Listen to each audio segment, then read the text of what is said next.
और मार्केट है जैसे टोटल एड्रेसेबल मार्केट जिसे हम टैम कहते हैं वो कितना बड़ा है? Thank you Vaibhav for that question. तो सबसे पहले मैं बताना चाहूँगा कि सिटी वन इनिशिएटिव एक नेशनल अपस्किलिंग ऑर्गेनाइजेशन है जो स्टूडेंट्स को 21st सेंचुरी स्किल्स, जिनको हम कहते हैं 21वीं सदी के कौशल, उनको डेवलप करने में हेल्प करती है, जैसे कि leadership, public speaking, critical thinking, confidence, overall personality development and grooming, जिसके लिए हमें स्कूल्स में या कॉलेजेस में कोई सेंटर्ड प्रोफेशनल एक्सपर्टीज़ नहीं मिलती। थोड़े टाइम के लिए कोई आके बता के चले जाएगा, बट एक रेगुलर और पीरियोडिक गाइडेंस नहीं मिलती। ऐसे स्किल्स के साथ हम हेल्प करते हैं स्टूडेंट्स को। अब ये जो है पूरा स्टार्टअप, ये 2 रिसर्चेस पे बहुत अच्छा बैकअप होता है। पहला है वर्ल्ड इकोनॉमिक फोरम की एक रिपोर्ट थी, the skills are future generation needs to remain employable, जिसमें उन्होंने बात करी थी skills like critical thinking, problem solving, analytics etcetera. And second was जो टोनी वैगनर है हार्वर्ड स्कूल ऑफ लीडरशिप के, उनने भी बताया था ग्लोबल अचीवमेंट गैप के बारे में। ग्लोबल अचीवमेंट गैप क्या है कि अगर हमें हमारे स्कूल के टीचर्स कुछ पढ़ा रहे हैं, that is a great learning, versus जो हमें एक्चुअल में चाहिए वो इन चीज़ों में जब ये ऐड होगा तभी मिलेगा। जैसे अगर हमें कोई साइंस का हमें सब्जेक्ट पढ़ाते हैं, जब तक वो आंसर हम कंबाइन करके बोल नहीं पा रहे, कम्युनिकेट नहीं कर पा रहे, उस आंसर की कोई वैल्यू नहीं है। फॉर एग्जाम्पल, अगर मेरे पास बहुत अच्छे कंप्यूटिंग स्किल्स है, प्रोग्रामिंग स्किल्स है, मैं उसको एक इंटरव्यू में बेच ही नहीं पा रहा हूँ, मैं सेल ही नहीं कर पा रहा हूँ, मुझे कौन जॉब देगा? तो ये ऐसे स्किल्स से हमें सिटी वन परिचय करवाता है। And we are already working with over 75 institutes across the globe, not only India. And in this regard हम मल्टीपल इवेंट्स भी करवाते हैं, लाइक बाल पंचायत, जो है चिल्ड्रंस पार्लियामेंट का फॉर्म, जिसके अंदर हम पंचायत जो है rural self form of government, उसके बारे में बताते हैं स्टूडेंट्स को, both in suburban areas and urban areas of the country. और उसके अलावा हमारा सिग्नेचर तो है ही मॉडल इवेंट ट्रेनिंग प्रोग्राम्स। उसके अलावा there is upskilling camps like leadership है, पब्लिक स्पीकिंग है, क्रिटिकल थिंकिंग कैंप्स हैं, ranging from 3 days to as long as 10 days, online and offline. And अब हम बात करते हैं जब टोटल एड्रेसेबल मार्केट की, तो आप देख सकते हैं लैपटॉप मेरा ऑलरेडी उसके लिए खुला ही हुआ है। तो अभी जो रिसेंट सर्च हुई थी UDISE की, जो एजुकेशन में है, उन्हें बताया था कि टोटल हमारे पास अभी स्कूल्स हैं इंडिया में 14.89 लाख्स। अब अगर हम माने रिसेंट बढ़ के भी अबाउट 15 लाख्स हो गए होंगे इंडिया में, उसमें से सबसे ज़्यादा जो है अबाउट 10.22% स्कूल्स जो हैं, 10.22% लाख स्कूल्स जो हैं वो है गवर्नमेंट स्कूल्स। यानी कि अगर हम 100 माने, 100 में से 68% हो गए गवर्नमेंट स्कूल्स जो स्टेट स्पॉन्सर्ड हैं। उसमें से जो बात करते हैं अपन प्राइवेट स्कूल्स की, बीट इन अर्बन एरियाज और सब अर्बन एरियाज, प्राइवेट स्कूल्स हमारे आते हैं 4.67 लाख्स रफली, ये रफ स्टैट्स हैं। और उसमें से अर्बन एरियाज में है सिर्फ 2.5 लाख स्कूल। ये है हमारा बेसिक अंडरस्टैंडिंग कि 2.5 लाख स्कूल जो हैं अर्बन एरियाज में प्राइवेट स्कूल्स है, जहाँ पे एक आइडल बच्चा पढ़ना चाहेगा। बट अगर हम देखें प्रेजेंट सिचुएशन में, तो गवर्नमेंट स्कूल्स में भी जो 10 लाख है उनमें भी बहुत बच्चे पढ़ते हैं। अब बात करते हैं IB स्कूल्स की एक बात, क्योंकि वो हमारा क्लाइंटेल रिसेंटली भी ऐड हुआ है और ये बहुत अच्छा अनडिस्कवर्ड मार्केट है।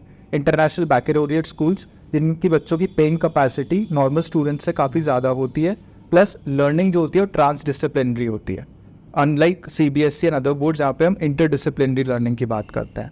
तो IB स्कूल्स भी करीबन 220 है, 220 है।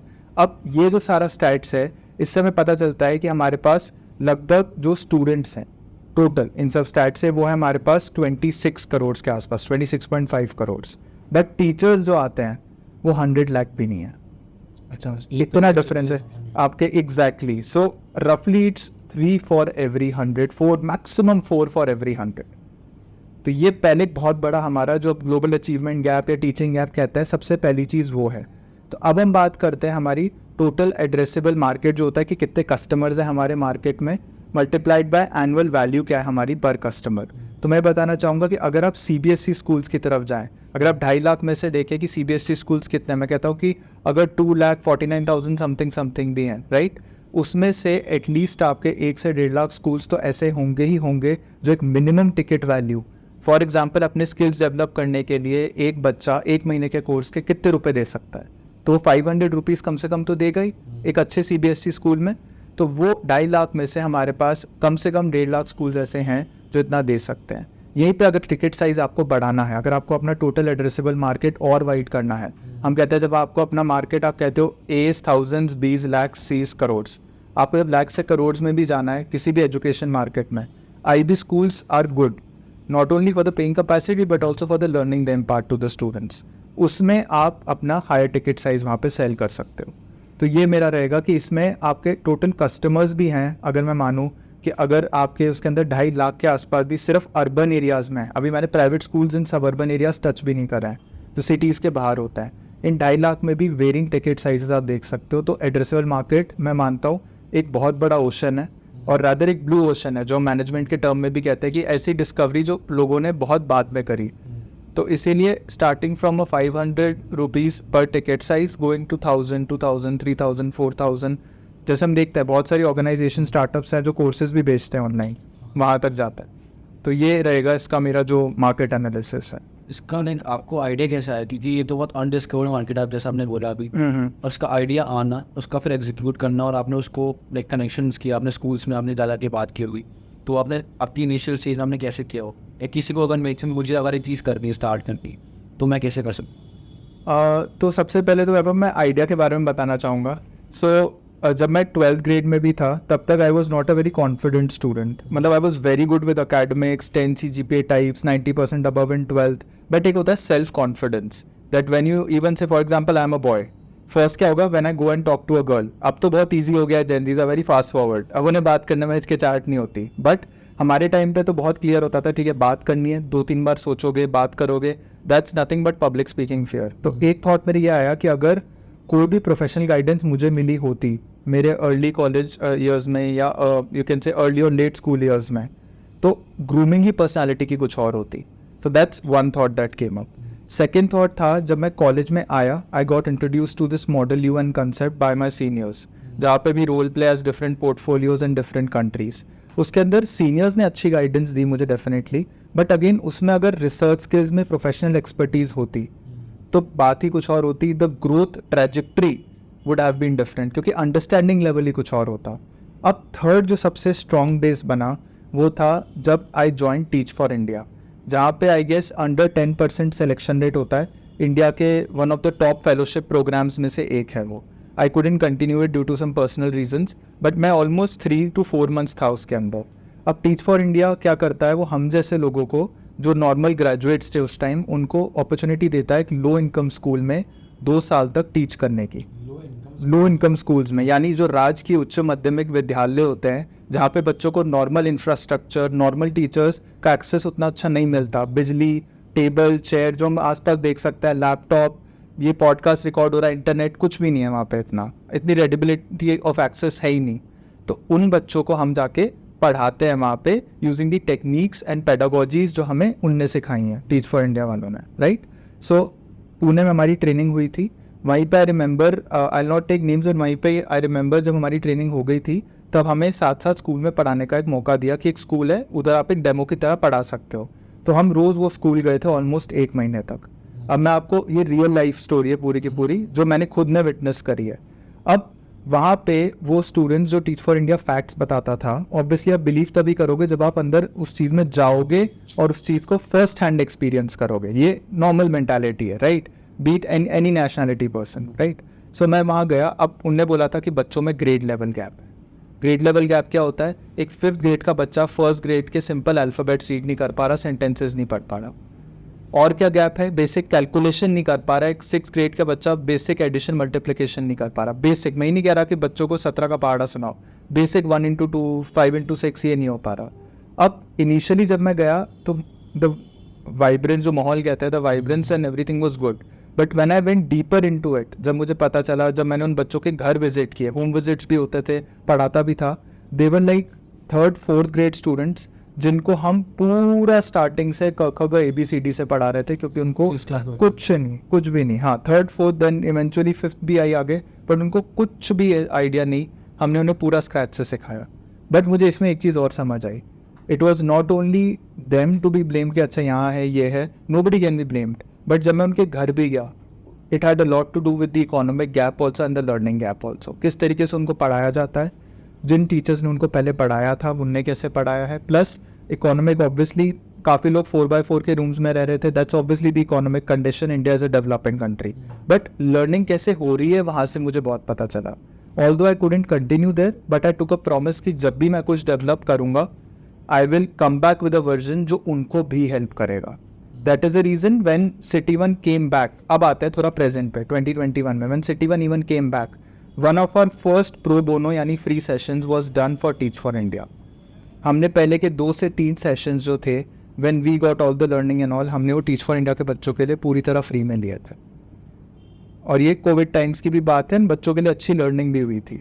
उसके अलावा ऑब्वियसली इनिशियली हमने बहुत कॉल्स करे, काफ़ी सेल्स की कोशिश की, बहुत गलतियाँ करी, प्रपोजल्स में माइनर एडिट्स की वजह से our proposals got rejected. Cold calling हम कहते हैं, cold lead, warm lead, hot lead. Cold lead से वार्म ही नहीं बन पा रही थी। मीटिंग्स में हम आके घंटों घंटों बैठ जाते थे, हमने एंड में कॉलिंग भी कराई, कई बार मीटिंग्स तक भी बात पहुंची, वहाँ पे principal is not turning up, teacher not turning up, बहुत इश्यूज आए। एक नहीं, कम से कम 50 to 100 मीटिंग्स तो मुझे अभी तक मेरी मेमोरी, बैक एंड मेमोरी में क्लियरली याद है, जहाँ पे we tried our best but हुआ नहीं। मना क्यों करते हैं लोग, टीचर्स लोग मना क्योंकि उनके बच्चों का तो एक तरह से पर्सनल ग्रोथ हो रहा है, राइट। उनको स्किल्स उनमें डेवलप हो रही है, तो लाइक उनका मेजर रीज़न मना क्यों करने का होता क्या है? जैसे बच्चों को एक्सपोजर नहीं मिला, क्या टीचर को मिला था? क्योंकि वो तो उनसे भी पहले पढ़े हुए हैं। तो एक्सपोजर की नीड जो है वो स्टार्ट होती है माइंडसेट से। जब हम कहते हैं कि आप एक मैथमेटिक्स टीचर हैं या कोई भी एक मैथमेटिक्स टीचर है, उनको गणित पढ़ाने के इक्वेशन जो भी पढ़ा रहे हैं उनकी एक डिजायर्ड सैलरी मिलेगी।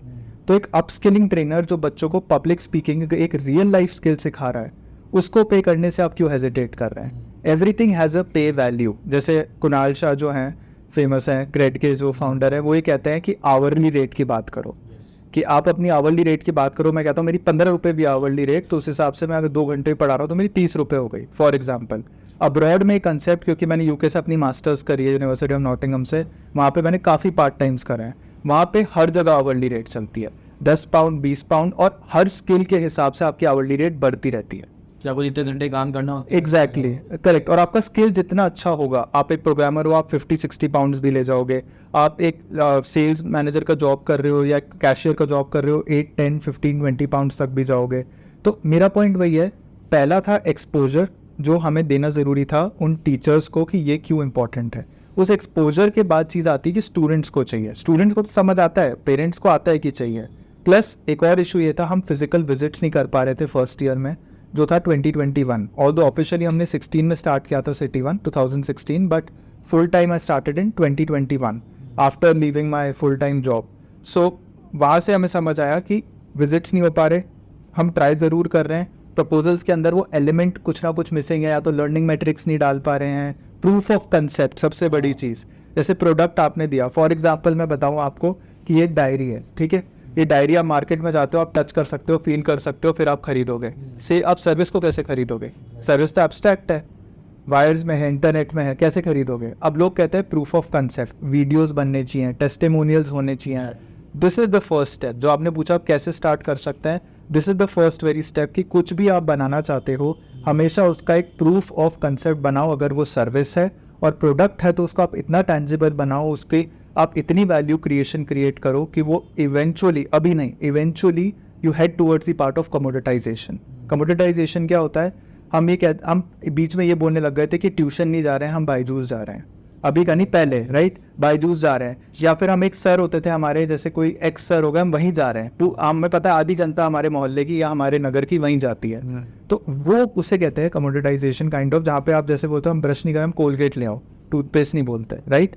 ऐसे कई लोग बोलते हैं घर पे कि ठीक है मुझे ऑर्डर नहीं करना, स्विगी कर लो, राइट, हम बोलते हैं क्योंकि वो कमोडिटी बन चुका है। सिमिलरली सर्विस सेक्टर में कमोडिटी बनना बहुत मुश्किल है, बट पहला स्टेप ये है, जो भी आप सर्विस दे रहे हो उसके आपको प्रूफ ऑफ कंसेप्ट बनाने हैं। उसके लिए आपको समझना है कि आपको पूरा अपनी उस सर्विस में बिलीफ होना चाहिए, और कुछ भी अगर पता है कि वर्क नहीं हो रहा तो उस पर हमें अपना ऑटोक्रेटिक व्यू देने के बजाय, वन साइडेड व्यू देने के बजाय लोगों से बात करनी है, एटलीस्ट 2-3 एक्सपीरियंस पीपल, और उसको फिर हमें कॉल ऑफ भी करना पड़ेगा। जैसे काफ़ी बड़े बड़े स्टार्टअप्स, अनअकैडमी ने भी कहा कि उन्हें काफ़ी साल लग गए थे टू पिवट जिसको कहते हैं, पिवट मीन्स चेंज करते जाओ, वर्क कर रहा है नहीं कर रहा चेंज, वर्क कर रहा है नहीं कर रहा डाइवर्सिफाई चेंज, करते जाओ जब तक बैंग ये हमें नहीं पता चल रहा कि ये वर्क करेगा।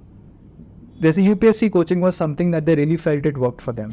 तो उसी तरीके से मैं ये कहना चाहूँगा कि कुछ भी आप खुद का ही बनाना चाह रहे हो, एक प्रूफ ऑफ कंसेप्ट और एक understanding of your service is something which is very important to know the market. Try करते रहो कुछ ना कुछ तो हिट करेगा ही। एग्जैक्टली ना, तो एक चीज़ ऐसे जब एक बच्चा होता है, ठीक है, ग्रोइंग एज में, तो उसके लिए तो लीडरशिप, क्रिटिकल थिंकिंग, ये कम्युनिकेशन स्किल्स बहुत इंपॉर्टेंट है, बहुत इंपॉर्टेंट रोल प्ले करता है।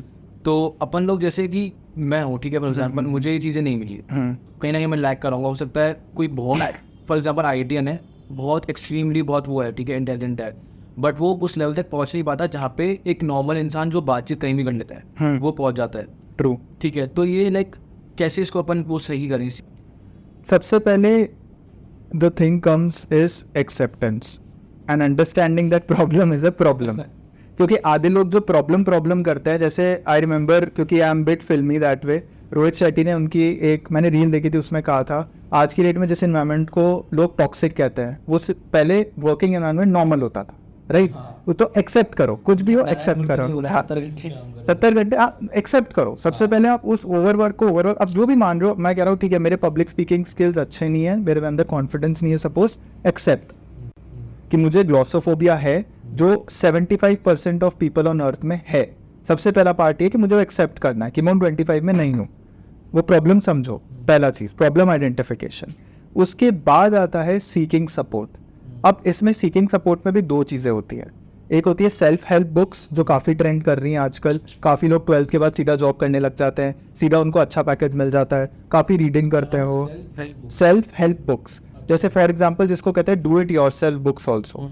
डू इट योरसेल्फ बुक्स क्या होती है, जो आपको स्टार्टिंग, जैसे एक है 0 to 1 पीटर थियल की, राइट, जो बताती है कि कैसे स्टार्टअप सेटअप होता है, स्टार्टअप में टेक्नोलॉजी की क्या वैल्यू होती है, राइट? तो ऐसी और भी बुक्स हैं जो आपको, ये तो एक एग्जाम्पल है। उसके अलावा ऐसी सेटिंग अप बुक्स भी होती हैं जो आपको 0 से पूरा ऊपर तक लेके जाती है, बताती है कि आप की चीज़ों को कैसे सेटअप करते हो, डेमोन्स्ट्रेटिव होती है नेचर, राइट? तो वो self help books is one तरीका। बट अगर आपको लगता है आप स्टिल डिस्ट्रैक्टेड हो या आपको एक प्रोफेशनल एक्सपर्टीज चाहिए, don't hesitate to sign post and ask for mentorship. For example mental health बहुत ट्रेंड है आज, राइट? मेंटल हेल्थ इशूज भी होता है, लोगों को एंग्जाइटी है, डिप्रेशन है, होता है definitely. They seek professional help, they consult a psychologist before they have to go to a psychiatrist at a very later stage. तो psychologist is the first level. Similarly अगर आपको पता है चीज़ और आपको पता है आप खुद बुक्स पढ़ के नहीं कर पा रहे हो, या आपको लग रहा है कि आपको बुक्स में और डेप्थ चाहिए और डिटेल चाहिए, जो I obviously need as a person, तब I seek mentorship. Not only City1, we have other forms also, other areas also where you can seek that mentorship online और ऑफलाइन। वो होता है नेक्स्ट स्टेप जहाँ पे आपको हेल्प करेगा। अब इसमें भी सबसे बड़ी बात क्या है, आपको ये पता होना चाहिए कि अगर प्रॉब्लम है, एग्जैक्ट क्या प्रॉब्लम है। इज इट बॉडी लैंग्वेज की, फॉर एग्जाम्पल मैं अभी ऐसे बैठा हूँ, ठीक है, मैं ऐसे सीधा बैठ गया, मैं स्लाउच कर रहा हूँ, एग्जैक्टली प्रॉब्लम क्या है, बॉडी लैंग्वेज के साथ है। बॉडी लैंग्वेज में भी क्या स्पेसिफिक प्रॉब्लम है, is it the way I stand, is it the way I shake my leg. बहुत फर्क पड़ता है इससे कैसे आप प्रेजेंट, बिल्कुल है ना, कि अगर आपके शोल्डर्स डाउन है और आप बिल्कुल ऐसे लैग कर रहे हैं तो क्या लो कॉन्फिडेंस है, और थोड़ा वही चीज़ आप में आप वही कॉन्फिडेंस से की, अगर आप बिल्कुल कॉन्फिडेंस है तो आपको फिर लगता है ये चीज़। एग्जैक्टली तो यही अब इसी में ऐड ऑन करते हुए अगर हम देखें तो अगर किसी को पता है वो ओवर थिंक करते हैं स्टेज पे जाने से पहले, या माइक पकड़ते ही फियर आता है, माइक छोड़ते ही नहीं आता, तो वो एग्जैक्ट उन्हें पता होना चाहिए, तभी वो मेंटोर उनको कंसल्ट कर पाएंगे। उसके बाद obviously sky is the limit, once you correct that, you do that correction, उसको इम्प्लीमेंट करो। वही चीज़ है ना, मांगोगे तो मिलेगा भी नहीं आपको। तो आप अगर आपको लग रहा है कि आप में वो लैक है तो जाके यूट्यूब कर लो या किसी से मेंटोरशिप मांग लो, कोई ना कोई हेल्प कर ही देता है, मुझे ऐसा फील हुआ है ना। करेक्ट। तो अगर आप City1 इनिशिएटिव नहीं कर रहे हो पे, हाँ, आप मान के चलो कि अभी आप ना City1 इनिशिएटिव के फाउंडर नहीं हो, ठीक है, तो कोई ऐसा बिजनेस जो आपको करना पसंद होता या आप जॉब कर रहे होते? One thing that I really like, और मुझे बाद में पता चला when I was working with exam Bazaar, one of my first employments after I came back from UK was digital marketing. तो अगर इफ इट वाज नॉट, तो I love to teach, that is definitely there, I would have done freelance teaching and all, that is there, anything that I like to do, but digital marketing, SEO, SMM and all, that is something I would have. आपको आता है वगैरह सब कुछ? हाँ, मतलब खुद से ही सीखा है। जैसे एग्जाम बाजार एक स्टार्टअप था, तो वहाँ पे मैंने सब कुछ खुद ही पढ़ के, आर्टिकल्स यूट्यूब पे जा के पूरा कि कैसे रैंकिंग होती है, डोमेन पेज अथॉरिटी क्या होती है, एग्जैक्टली अगर आप कीवर्ड्स टाइप करते हो तो एड्स पे क्लिक नहीं करना है, नीचे जाना है। सर्प क्या होता है, सर्च इंजन रैंक पोजीशन क्या होती है, आप रैंक इंडेक्सिंग कैसे करवाते हो, कि इंडेक्सिंग कराना लोगों को लगता है ईजी होता है, फिर how does it actually happen. उसके अलावा सोशल मीडिया में एड्स कैसे चलते हैं, Google ads, Facebook ads, ad manager कैसे वर्क करता है, हैशटैग्स कितने टाइप के होते हैं, तो ये सब वी लर्नड ओवर नॉलेज है। हाँ, अभी ये ना बहुत ट्रेंड में चल रहा है कि बूस्ट पोस्ट नहीं करनी चाहिए, आप लोग ना फेसबुक के थ्रू ऐड चला लो, ऐसा सच है कि बूस्ट पोस्ट करने से ऑर्गेनिक खत्म हो जाती है? देखो मैं इसका लॉजिक देता हूँ आपको। हाँ, अब बूस्ट पोस्ट जो है अब तो बहुत इम्प्रूव हो गया है. When I started off running ads back in 2020 2019 तब एक डिफरेंट सीन था. अब बूस्ट पोस्ट क्या होता है, बूस्ट पोस्ट पे जाते हो, वो आपका टारगेट वही सेम चीज़, सेम साइकोलॉजी, टारगेट पूछता है is it to draw more followers, is it to draw more visits, is it to develop, मतलब डायरेक्ट टूवर्ड्स अ वेबसाइट. फिर आप अपनी ऑडियंस चूज करते हो. अब एक कॉमन इंसान क्या करता है, वो टाइम बचाने के लिए क्लिक कर देता है सिमिलर टू माई फॉलोअर्स, उस पर क्लिक कर देता है ऑडियंस पे, और क्लिक करता है, बजट सेट हो जाता है पर डे पर वीक जैसे भी उसके हिसाब से. अब उसको रन कर देता है. वो पहले ऐड अप्रूव होगा, जो भी कॉपीराइट इशू नहीं है वो रन हो जाएगा. दूसरा इंसान क्या करेगा, वो जाएगा उधर अंदर जाके वो उधर थोड़ी चेंजेस करेगा. कैसे, कस्टमाइज्ड ऑडियंस, सिटी चेंज कर देगा, एज ग्रुप चेंज कर देगा, रन कर देगा. बट यही आप एड मैनेजर से चलाते हो तो आपको एड की पोजीशनिंग भी कंट्रोल करने का मौका मिलता है. पोजीशनिंग मतलब दिखाना किसको, एग्जैक्टली किसको और कहाँ दिखाना है. अगर मुझे फीड में दिखाना है, रील में दिखाना है, स्टोरी में दिखाना है. और वहाँ पे बेस्ट बात यह है, जब आप एड्स मैनेजर से चलाते हो आप हर एक व्यू के लिए अलग कस्टमाइजेशन दे सकते हो. जैसे मैंने 5 ग्राफिक्स बनाए, सबको मैंने अलग अलग पोजीशनिंग में डाला, एक को फीड में, एक को स्टोरी में, एक को रील में, वहाँ पे रन कर दिया. प्लस मैंने अपना कॉस्ट पर क्लिक एक मिनिमाइज डाल दिया. जैसे यहाँ तो पर डे के हिसाब से होता है बूस्ट पोस्ट में, वहाँ पे आप अपनी कॉस्ट पर क्लिक को भी मिनिमाइज कर सकते हो. अगर उससे ज़्यादा होगा तो वो बता देगा आपको, बट आप उसे सेट कर सकते हो बिड को कि इतना है, 2 रुपीज़ 3 रुपीज़, उस पर कन्वर्जन आएगा. तो ये चीज़ चलती है. इसीलिए आई कंसिडर हाँ ads manager is obviously better, it's more detailed. जैसे आपका अभी सिटी इनिशिएटिव क्या फॉर्म था, ठीक है, और खूब एक्सेल कर लिया इसमें ना. अच्छा, आपको भी ऐसे फील नहीं हुआ कि है ना फंडिंग उठा लेते हैं और कुछ इसको और एक्सपेंड करते हैं? बिकॉज सबका ड्रीम होता है कि मैं इसको 1000-2000 करोड़ की कंपनी तो बनाऊँ एटलीस्ट, ठीक है. तो आपको ऐसा कभी नहीं लगा कि यार मैं फंडिंग उठा लेता हूँ और फिर इसको और एक्सपेंड करते हैं? और एक और क्वेश्चन इसी में, फंडिंग इंपॉर्टेंट है स्टार्टअप के लिए किसी जो इनिशियल स्टेज पे है? Good question Vaibhav. So first thing is obviously हाँ फंडिंग का मैंने डेफिनेटली सोचा है, but funding comes at the cost of equity. अब फंडिंग का क्या होता है, कुछ होता है अगर आप अर्ली एज स्टार्टअप या सीडिंग उठाते हो तो आप अपना कंसेप्ट दिखाते हो या कुछ पास्ट रेवेन्यू साइकिल्स शो करते हो, right, and then you get along with obviously other details, what is your service around, how many customers you have impacted, what ticket sizes you have generated. तो obviously thought तो आया है कि funding ले सकते हैं, ग्रो करेगा, but it will be at the cost of equity. Plus having an investor on board is great if you have a mentor on board. तो वो अच्छी बात है, बट ऑब्वियसली आपके माइंड में एक स्लाइट प्रेशर रहता है, क्योंकि अगर एक इन्वेस्टर है, उन्हें एक स्टेक, एक इक्विटी ली है, तो उन्हें रिटर्न्स चाहिए होंगे, राइट. लाइक फॉर एग्जांपल आप लोन भी एक इंटरेस्ट के साथ देते हो, तो एक इन्वेस्टर आता है, एक वो प्रेशर जनरेट होता है. तो obviously we do plan to take it in future stages, not immediately, maybe a year from now और around we plan to take that as well. But अब स्टार्टअप के लिए फंडिंग सही है नहीं है ये बताने के लिए मेरा उतना एक्सपीरियंस अभी नहीं है. I will be very honest, so I will be quite honest about it. But हाँ I can say bootstrap startup भी बहुत अच्छे चलते हैं. एग्जांपल है ज़ीरो था, अगर आप खुद के फंड्स पे भी चला रहे हो, क्योंकि अगर आप अपने फंड्स चला के उसको कहते हैं ना रीयूज़ कर पा रहे हो, पैसे से पैसा बना रहे हो, आप रीयूज़ कर पा रहे हो, आपका कंसेप्ट चल रहा है, इट्स ग्रेट. अगर आपको लगता है कि आपका startup is very investment heavy, चाहिए ही चाहिए, इन्वेंट्री चाहिए ही चाहिए, मैं ऐसा AI बॉट बनाना चाहता हूँ जो मैं खुद अगर अपने पैसे भी लगा लूँ 8-10 लाख नहीं बनेगा, it needs that technology that we need to spend in X crores, you need funding, go ahead with it. तो आपको पता होना चाहिए पहले कि आपका business cost heavy, inventory heavy है या नहीं है, क्या क्या चाहिए, उसके हिसाब से. कुछ लगता है कि आपने मुझे बोला कि फंडिंग हम लोग अभी से ना कि क्या ना अभी नीड भी नहीं, ठीक है, करेक्ट, बट वही है ना, जैसे इक्विटी का आपने बोला था कि इक्विटी लेनी पड़ती है, राइट. आपका अपन किसी भी स्टार्टअप फाउंडर का देखो, ठीक है, आपको एक प्रॉब्लम सॉल्व करना है, वो तो कनक वो सही, हाँ, राइट. बट आपको कहना है कि पैसा चाहिए, हर इंसान को पैसा चाहिए, यही एक स्टार्ट करता है फाउंडर का, यही विजन होता है कि पैसे कमाना है.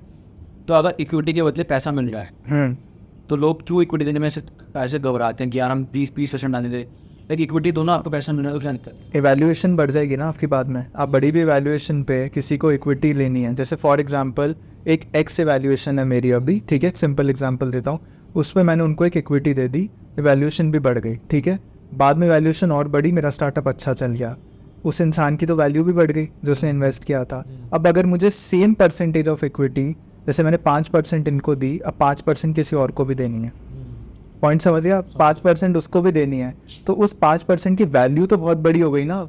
और ये 5-5 करते करते एंड में हम कहते हैं काफ़ी सारे स्टार्टअप्स हैं जिनमें फाउंडर्स का तो स्टेक 5%, 10%, 20%, 30% ही रह गया है, क्योंकि बाकी सारा तो उनने इक्विटी में दे दिया. 1000 करोड़ की कंपनी और यार आपका परसेंट 2% भी है.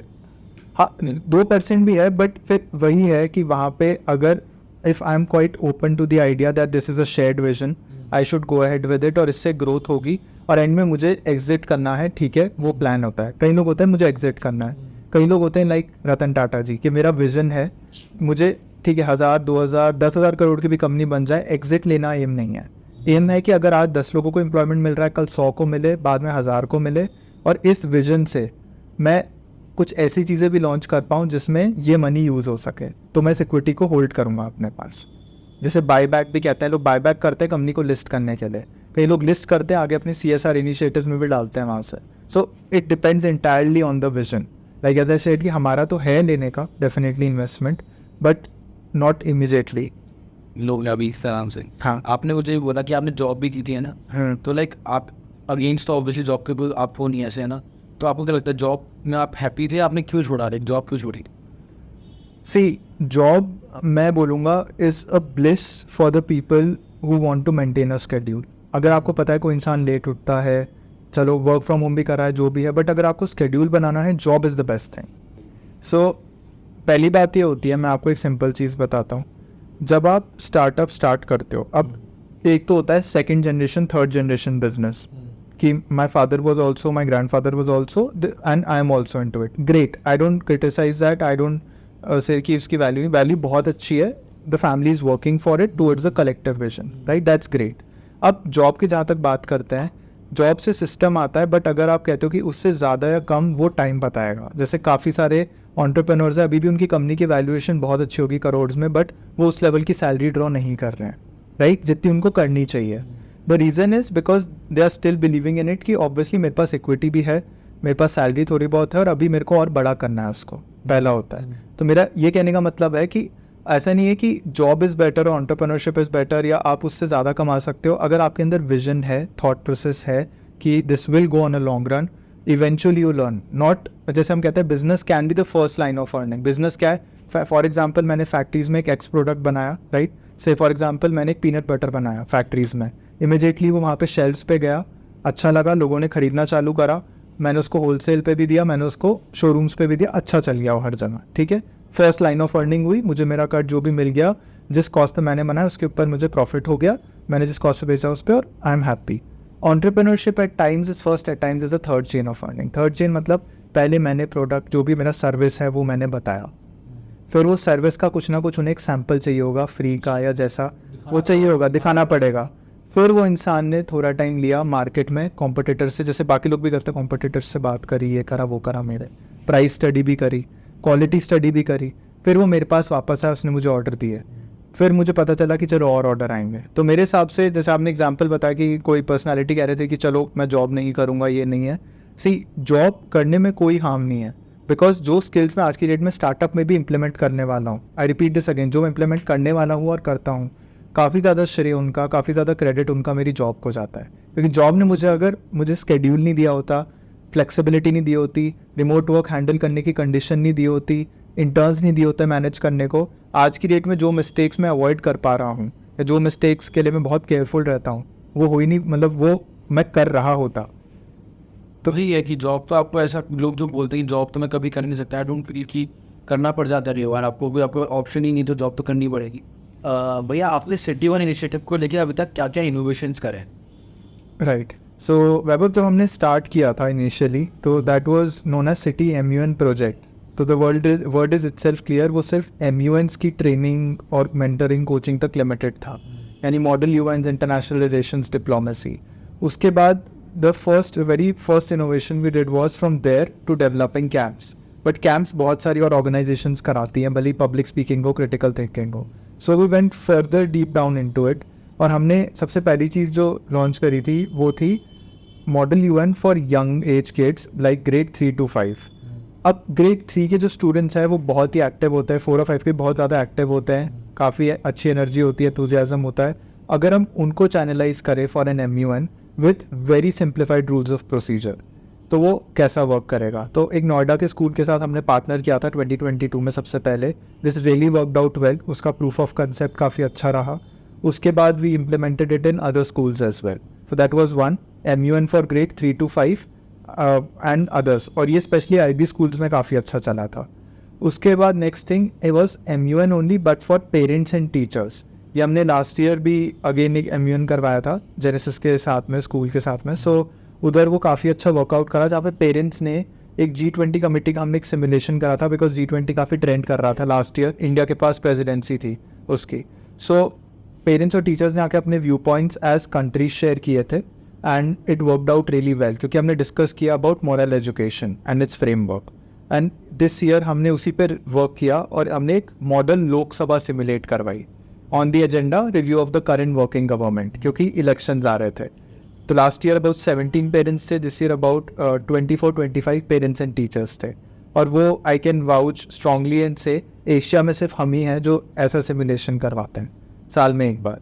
सो वो हमने करा। उसके अलावा बाल पंचायत, सो बाल पंचायत मैंने सुना था कि पहले काफ़ी हो चुकी है गवर्नमेंट लेवल पे, स्टेट लेवल पे, बट कोई प्राइवेटली इतना इन्वॉल्व नहीं है to take initiative of it. तो हमने 2022 में बाल पंचायत स्टार्ट करी थी, और जिसमें हमने अबाउट 60 to 70 चाइल्ड मैरिज के विक्टम्स, जो बाल विवाह होता है उसके विक्टम्स को एम्पावर किया through essential speaking skills and marriage के लॉस। कि पहले 1920 लाइन में इनिशियल लॉ था, फिर वो रिवाइज कैसे हुआ, मिनिमम मैरिजेबल एज क्या होती है, एलिजिबिलिटी क्या होती है। और इसके लिए हमने जयपुर में नहीं कराया। इंटरेस्टिंग बात यह है 2022 हमारा फर्स्ट ऑफलाइन ईयर था, तो हमने वहाँ पे MUN first offline conference of Rajasthan कराई थी, first offline MUN of Rajasthan वो हमने कराया था। और उसके बाद हमने बाल पंचायत भी तब स्टार्ट करी, और वो हमने कराई थी India top NGO for child rights के साथ में, that was child rights and you, जिसका क्लासमेट की नोटबुक के पीछे आपको लोगो भी दिखता है। हमें काफ़ी अच्छा कवरेज मिला, but our major purpose was impact.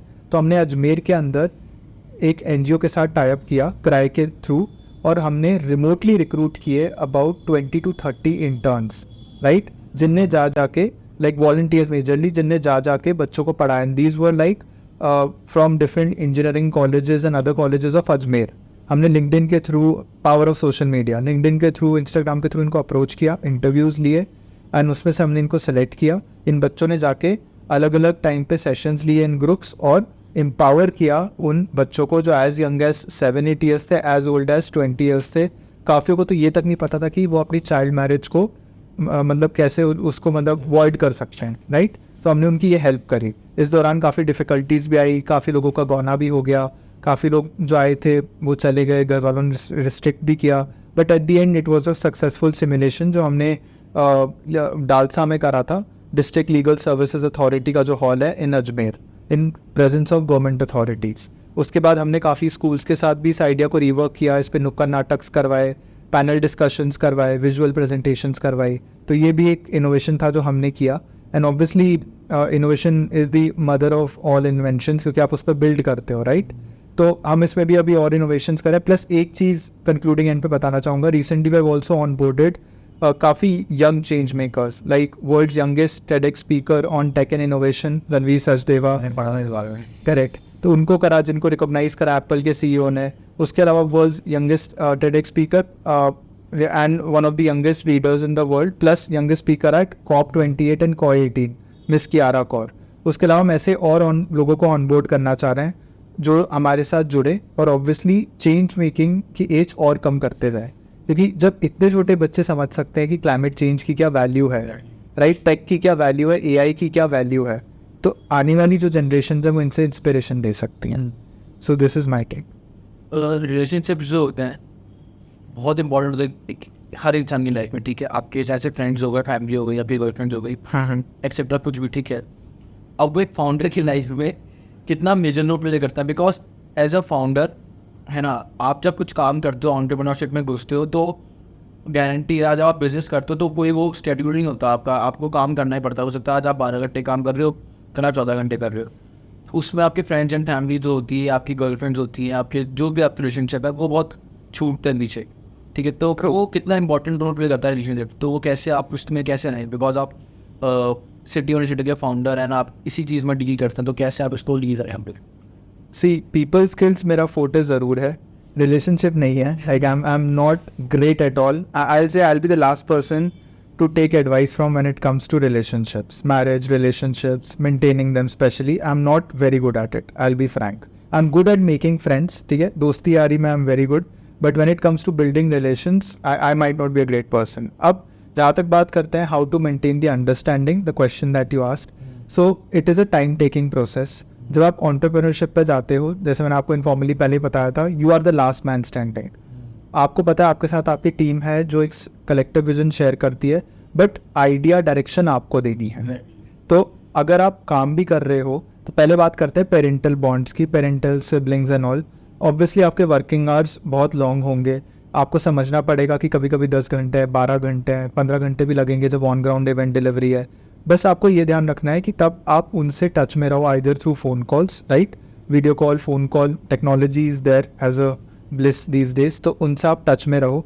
आपको थोड़ा एफर्ट तो करना पड़ेगा उनसे बात करने का, कि चलो आप 12 घंटे भी बिजी हो, उसमें से 5-10 मिनट आप निकालो, उनका हालचाल पूछो, how are they, because at the end we are social beings, right. Similarly when it comes to your partner, like मैं एडवाइस तो नहीं बोलूँगा इसको, बट जितना मैंने स्टडी किया है, जो भी आपका पार्टनर आए आपके लिए, बीट लाइक अ शॉर्ट और long term relation that we aim for, so that should also understand you, he और शी शुड अंडरस्टैंड यू कि आप क्या काम करते हो, उस काम का क्या लॉन्ग टर्म विजन है. जैसे जब मैं स्टार्ट कर रहा था city one, just telling you on a side note, लोग कहते थे यार ये कोई स्टार्टअप थोड़ी होता है, इससे बेटर तो जॉब होती है, इससे मनी कहाँ से आएगा, इससे क्या रेवेन्यू ले आओगे आप, इसका ये क्या है. तो आपको ये समझना है कि आपका पार्टनर समझे कि आप करना क्या चाहते हो. कि अगर आप कोई भी चीज़ के लिए ट्रैवल भी कर रहे हो फॉर सम क्लाइंट मीटिंग, या आप घंटों घंटों भी कोई मीटिंग में कुछ फिगर आउट कर रहे हो, they should be more of a support कि ये ऐसे नहीं तो ऐसे जिक्सॉ पजल कनेक्ट होगी.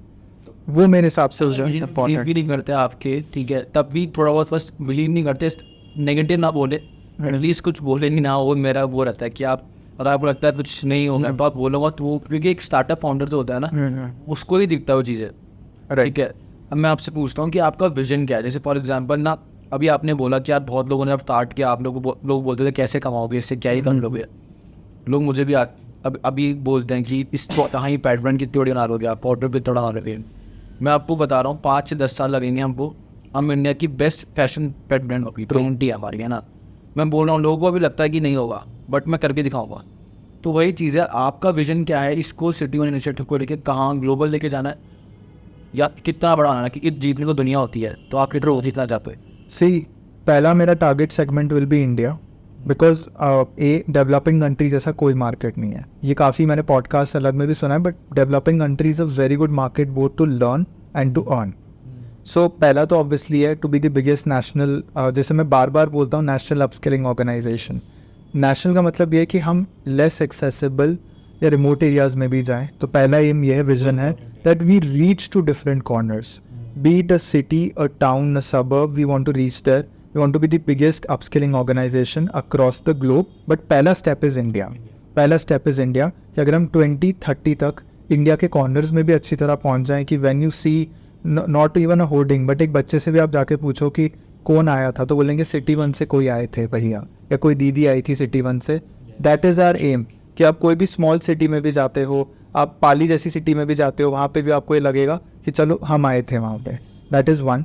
सेकेंड इज़ कि हमने एक विज़न लेके चला था, जो काफ़ी आर्टिकल्स ने भी कवर किया है रिसेंट जो आए हैं, कि 1 लाख लोगों को हमें इम्पैक्ट करना है at least, actually through our physical and online sessions and remotely also by the end of 2024. हम उसी की तरफ अभी बढ़ रहे हैं. अबाउट 50,000 तो टच हो चुका है, and touch wood I think we should go ahead with that also. So वो एक कलेक्टिव विजन है, प्लस जितने ज़्यादा लोगों को हम अपने साथ जोड़ सकें.